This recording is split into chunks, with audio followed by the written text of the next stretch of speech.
Let's learn about unit tests. Once you've created a function, how do you know if it is correct? You should carefully read over the function, but you might miss something. Instead, programmers use collections of unit tests to determine if their code works as expected. Unit testing is an important professional practice to help you find problems early, facilitate changes down the road, and make it easier to glue together pieces of code. A unit test is pretty simple. Given a fragment of code like a function, run the function for a known input and compare it to a known output.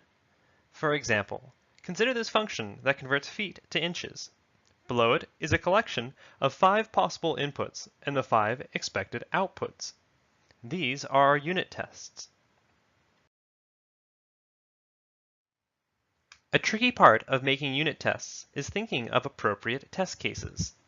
The goal is to cover many possible scenarios while writing the minimum number of cases.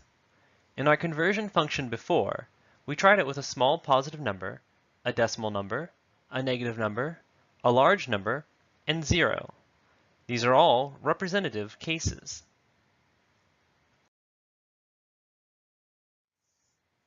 When a unit test fails, it should report the actual and expected values, so the programmer can then debug their program. If you only try a function with one output, you might think that the function is correct. But until you run unit tests, you shouldn't believe that. Of course, unit tests are not conclusive either. They are merely evidence to support the hypothesis that your code is correct.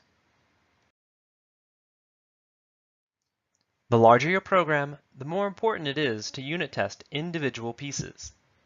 However, unit tests are also helpful as you learn the basics. Every program you write in this course will be unit tested, which means that we will try running your program against many inputs and outputs. Just because your program appears to give the right output, you still must pass all the unit tests.